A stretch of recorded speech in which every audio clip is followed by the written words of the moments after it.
என் company என்ன கேட்குது தெரியுமா? ஏன் பேஷண்ட்டே இல்லையா? பேஷண்ட் இல்லாமல் எப்படி இருக்கும் சார்? ஓபியே கம்மியாக தான் சார் இருக்குது. ஓபி எப்படிப்பா கம்மியாக இருக்கும்? யாருக்கும் நோய் நொடியாக வர மாட்டேங்குதா? இப்படி தான் கேட்குறாங்க. ஃபார்மசி கம்பெனியெல்லாம் வந்து க்யூர் பண்ணுறதுக்காக மாத்திரை கண்டுபிடிக்கிறதில்ல, கஸ்டமர்ஸை உருவாக்குறது தான் மாத்திரை கண்டுபிடிக்கிறாங்க. அதை நாங்கள் விற்று வேற கொடுக்கணுமா? கேப் மாறினாலும் கேப் மாறிங்க, உலகமாக கேப் மாறிங்க. மாசமான கோடிங்கிறது அசால்ட்டாக அடிக்கிற மார்க்கெட்டில் இது. தமிழ்நாட்டில் இருந்து மட்டும் பார்த்தோம்னா அவ்வளோ 1.5 கோடி ரூபா போகுது எங்கள் டிவிஷனில் இருந்து மட்டும். வருஷத்துக்கு 2500 கோடி ரூபா டேர்ன் ஓவர் பண்ணுறாங்க. இப்போ நான் தீனி திம்பானுங்க, என்னென்ன பண்ணியிருப்பானுங்க, என்னென்ன பண்ணுவாங்கன்னு யோசிச்சுப்பாரு. கிஃப்ட் கொடுத்து எழுத வைக்கிறது, காசு கொடுத்து எழுத வைக்கிற டாக்டர் 10,000 ரூபா கொடுத்தா ₹1,00,000 பண்ணும் 10 மாதத்துக்கு. இதெல்லாம் என்னப்பா அடியால் காசு கொடுக்குற மாதிரி இல்லை. இந்தியாவில் வந்து அதாவது WHO அலோவ் பண்ண மாலிகுல்ஸ் வந்து 180 தான் காம்பினேஷன்ஸ், ஆனால் யூஸ் பண்ணுறது 1800. நிம்சலைன் ஒரு மாலிகுல் இருக்குது. A single dosage of Nimslide will cause severe liver problems. ஆனால் இங்கே இன்னும் சப்போர்ட் பண்ணிட்டு இருக்காங்க நிறைய பேர் இருக்கிறாங்க. ஏன்னா உடனே பெயின் நிற்கும், போட்டு 5வது நிமிஷம் நிற்கும், எப்பேற்பட்ட வலினாலும் நிற்கும். இப்போதைக்கு வலி தீர்ந்துச்சா, என் பேர் நின்றுச்சா, நான் சம்பாரிச்சுனா போனான்னு மட்டும்தான் பார்க்குறேன் டாக்டர். டாக்டரை சாமின்னு சொல்லி கும்பிட்றவங்களாம் நிறைய பேர் இருக்கிறாங்க. ஒரு எத்திக்ஸ் வேண்டான்னு கேட்குறேன். ஒரு நாய் ஒன்றும் வேண்டாம், ஒரு மாத்திரை எழுதுனா அவனால் தாங்க முடியுமான்னு யோசிக்க வேண்டாம். ஒரு அசிக்ளோஃபெனக் பேராசிட்டமால் கொடுக்குறதா இருந்தாலும் உங்களுக்கு மூச்சு திணறல் இருக்கான்னு கேட்டு தான் கொடுக்கணும். நெஞ்சு வலி வந்தே செத்து போயிடுவான் அப்படி இருக்கணும்னு கொடுத்தான். அவன் சொல்லியிருப்பான் டாக்டர் மாத்திரை கொடுத்ததையும் சரியாயிடுச்சுன்னு. கொஞ்ச நேரத்தில் திடீர்னு நெஞ்சு பிடிச்சிட்டு செத்து போயிடுவான். எல்லாம் என்ன சொல்லுவாங்க? விதி. நம்ம நேரம் அப்படி, எதுக்கோ வைத்தியம் பார்த்தாரு சரியாயும் உயிர் போயிடுச்சும்பாங்க.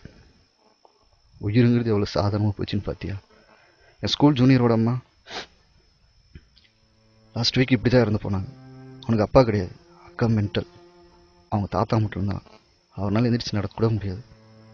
இந்த பையன் இப்போ தான் டிகிரி முடிச்சிருக்கான். பாவம், என்னால் நிற்க கூட முடியலங்க. அசால்ட்டு. எவன் எக்கடி கட்டு போனால் எனக்கு என்னப்பா அப்படிங்கிற அளவுக்கு அசால்ட்டு. மேகலான்னு ஒரு டாக்டர்கிட்ட செஃபிசியம் அசித்ரோமைசின் மாலிகுல் பற்றி எக்ஸ்பிளைன் பண்ணுறப்ப கேட்டாங்க, இந்த மாலிகுல் எதுக்கு பான்ட்டு. ஆர்டிஐ ப்ராப்ளத்துக்கு கொடுக்கலானதுக்கு. ரிலேஷன் காம்பினேஷன் தெரியுமா? இது 2 ஆன்டிபயோட்டிக்ஸ் ஒட்டுக்க கொடுக்கூடாதுப்பா. அக்காவுக்கும் தம்பிக்கும் கல்யாணம் பண்ணி வைக்கிற மாதிரி. அதுவும் கிட்ஸ் ப்ரெக்னன்சி லேடிஸ்க்கு கொடுக்கவே கூடாது. எனக்கு தெரியும் நிறைய டாக்டர்ஸ் எழுதுறாங்க மார்க்கெட் ஷேர் அதிகமாக இருக்குன்னு.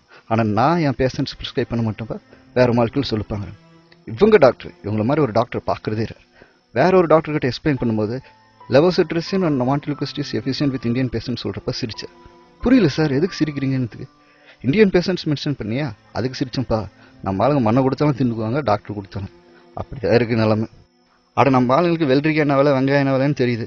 டாக்டர்கிட்ட இந்த மாலிகுல் பற்றி கேட்குற அறிவு இல்லையே. ஸ்டாண்டர்டாக தெரிஞ்சிருக்கணும். கனடாவில் யூஎஸ்ஏல வந்து ஒரு டாக்டர் மெடிசன் கொடுக்குறாருன்னா, இன்னத்துக்கு சார் இந்த மாத்திரை குடிக்கிறீங்க, ஏதோ சைடு எஃபெக்ட்ஸ் இருக்குமான்னு கேட்பான். மாலிகுலோட நேம் எழுது தான் அங்கே சட்டம் இருக்கே தவிர பிராண்ட் நேம் எழுத இல்லை. அதாவது ராய்பிரசால் 20 mgன்னு எழுதுவான், என்ன பிராண்டுன்னு எழுத மாட்டான். கூடாது. நெட்டில் அவங்க ஒரு ப்ரிஸ்கிரிப்ஷன் சாம்பிள் அடிச்சு பாரு வரும். அம்பூர் டாக்டர்ஸு ஒரு கம்பெனிக்காரன் கிஃப்ட்டோ பணமோ கொடுத்தா அதை தான் எழுதுவான். என்ன பிராண்டு சைடு எஃபெக்ட் ஒரு கருமத்தை பற்றியும் கவலை கிடையாது.